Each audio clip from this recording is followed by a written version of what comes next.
Salut les gars, bon, je recommence la vidéo là. C'est pour ça que la voiture est déjà sortie du carton, parce que simplement j'ai un problème de batterie de caméra, on va dire. J'avais plus de batterie. Donc je vais recommencer tout ce que j'ai à dire, hein. Alors, bon, on recommence, blablabla. Salut les gars, voiture télécommandée, blablabla, prépa, blablabla. Non, ça j'ai pas encore dit, je reviens. Donc, c'est une... Bon, salut les gars, c'est pas ta pouf, ça j'ai déjà dit, oui. C'est une machine. On va préparer. J'ai une Obao là, par exemple. J'ai une Obao actuellement. C'est une 8.5 Pro. Ça veut dire que c'est déjà la version. C'est le Obao Hyper 8.5 qui, je vous le rappelle, est une machine d'enfer. Niveau qualité, on va dire que elle se place très très haut. Et niveau solidité surtout, c'est des machines qui ont été faites, on va dire, pendant la période phare d'Obao. La période où ils faisaient des machines surdimensionnées. Par exemple, le Obao Hyper ST Pro, bon, qui est littéralement la version buggy, enfin la version truggy de ce châssis. C'est-à-dire avec des triangles plus longs et un châssis plus long, et des grosses roues, et des amortisseurs un peu plus balèzes, c'est tout. Mais c'est une machine, comme je vous dis, faite dans la période balèze. Regardez-moi un peu, c'est tourelle d'amorto. Regardez-moi cette épaisseur. Elles sont fraisées, certes, mais quand même, regardez-moi ça. Elles sont gigantesques, et je crois qu'elles sont en 70-75 même. Donc, franchement, je ne peux être qu'impressionné. Et là, j'ai l'impression que ce sont les mêmes cellules que l'Hyper VS. Attendez. Actuellement, ici, j'ai un Hyper VS qui est en pièces.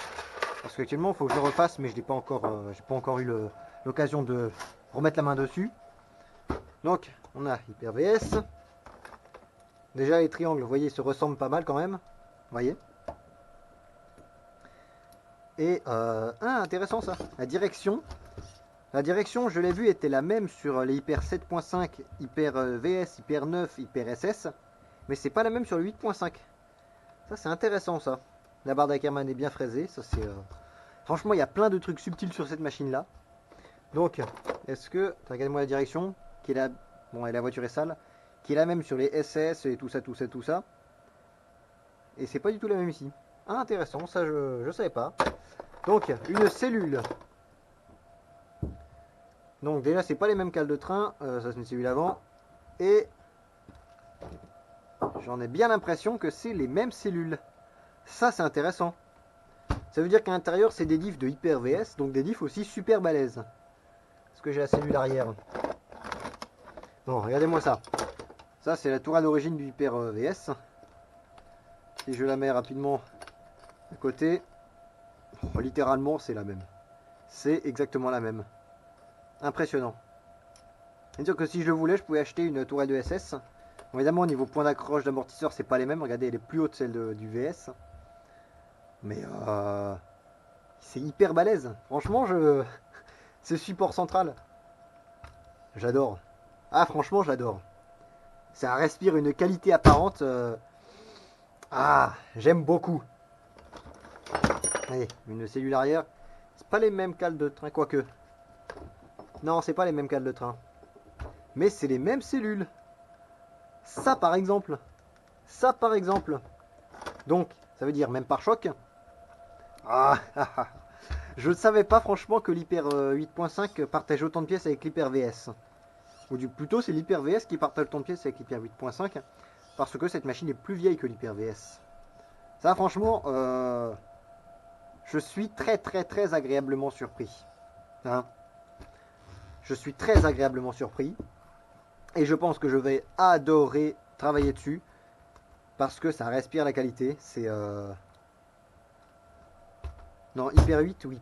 C'est Hyper 8 parce que là il est Hyper 8, sauf que c'est l'Hyper 8 ou l'Hyper 8.5. Ah bah non, c'est l'Hyper 8.5, voilà. C'est franchement, regardez-moi ces triangles. Bon, les amortisseurs un peu ils fuient à l'arrière, faudrait que je règle ça. Ils sont balèzes. Ils sont balèzes. Les cardans sont bien balèzes. J'ai qu'un seul mot déjà pour cette machine-là, juste en apparence là, balèze. Balèze. Donc les amortisseurs, c'est marrant sur l'Hyper 9. J'ai les mêmes amortisseurs à l'arrière, mais pas les mêmes à l'avant. Ah, à développer ça. Donc, Christian va monter sa machine en 6S. Donc, enfin, je crois en 6S, oui, là c'est un 150. Là, on a du 150, 150. Craze Pony. C'est du surpass hobby, ça. C'est du surpass hobby. Donc, le moteur va être là, le variateur sûrement là. Et puis le bac à batterie juste là. Comme ça, il va être en 6S bien comme il faut. Là, c'est une 3S, mais vous voyez l'idée, elle va être comme ça. Et là-dessus, je suis confiant que la machine va encaisser, va bien encaisser la puissance. Là-dessus, je suis très très confiant. Donc tu m'as mis aussi les cardans centraux qui sont hyper légers parce qu'ils sont en alu. Franchement, ça c'est un moteur en combien? Ça doit être du 4268. Par contre là-dessus, 4268 certes, mais avec des connecteurs pareils, regarde-moi ça. Ça c'est les pires connecteurs à mettre. J'ai eu que des soucis quand j'ai mis ces connecteurs là. Parce que là j'ai ma boîte électronique que je vous montre un peu. Regardez-moi ça. Ça c'est le moteur qui était monté là, dans le caster au début, avec des connecteurs comme ça, vous voyez. Premier pack, une soudure dessoudée. Et en fait les connecteurs sur lesquels j'ai switché après coup sur les autres moteurs, c'est en fait ces connecteurs là. Qui sont des connecteurs différents. Vous voyez. Là si on regarde bien, ça fait comme une espèce de ressort là. C'est un truc qui est plié autour et en fait il n'y a quasiment pas de surface de contact. Or là, tiens c'est aussi pour toi Benoît. Tes connecteurs, c'est pour ça qu'il a fondu. Ton connecteur là, ça, regarde. Limite on peut faire tourner autour, c'est juste une plaque. Là-dessus il y a autant de surface de connexion, presque. Enfin oui il y a autant de surface de connexion immédiate que sur des DIN par exemple. Et tout le monde sait que les prises DIN c'est de la merde.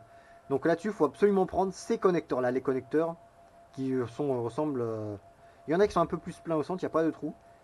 C'est limite un cylindre fendu en 4. Donc c'est tout, il faut prendre ces connecteurs là. Le reste c'est de la merde. Parce que en 1900 kV, peu importe la soudure, avec ça, en 6S, avec un pignon de 20 surtout, tu vas mais fondre tes câbles, enfin fondre tes soudures au premier pack, vraiment. Je suis sérieux. Donc je vais te passer tes soudures comme ça si tu me l'autorises. Parce que là, franchement, c'est vraiment le genre de prise que je déconseille. Pourtant, j'en ai une chier, j'ai fait l'erreur d'en acheter une chier. Mais voilà, ça c'est le genre de truc à savoir. Avant, je savais pas, c'est en fait, à force de faire du modélisme, on apprend plein de trucs. Du genre, les mauvais connecteurs et les bons connecteurs. Donc, revenons à la machine. Parlons de la machine. Là, ce que je vois, regardez-moi un peu cette barre d'Ackerman. Elle est fraisée un peu là. Ce qui fait que quand c'est en compression, oh c'est génial, c'est génial ça. Regardez-moi ça, quand c'est en pleine compression, la biellette épouse la forme. Oh, c'est trop fort ça. Oh j'adore, j'adore. Niveau flex déjà il y a... il y a peut-être celui-ci qui est peut-être pas assez relié.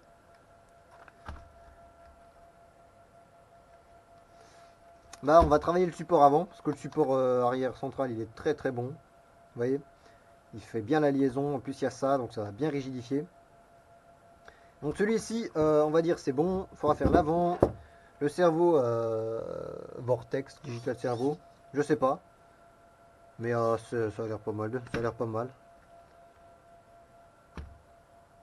C'est du Orion. Bon, on verra bien. On verra bien. Bon bah sur ce, moi je vous dis salut les gars, salut Christian, je vais bien prendre soin de ta machine quand je vais la préparer. Enfin, même si ça prend du temps parce que, attends, j'ai celui-ci à refaire, le FG Marder à refaire, enfin celui-ci à réviser 2-3 trucs, le FG Marder à refaire, le Hyper VS à refaire, le thermique, j'ai ma roue libre qui arrive bientôt donc je pourrais le redémarrer, le thermique a fini, enfin celui-ci à finir, celui-ci à refaire, celui-ci j'ai des pièces à refaire, pare-choc et support d'aileron, et c'est le Caster Racing, et puis celui-ci, il est à la vente. Donc ceux qui sont intéressés, il y en a qui est à la vente pour un bon prix. Donc contactez-moi ceux qui sont intéressés. Hein.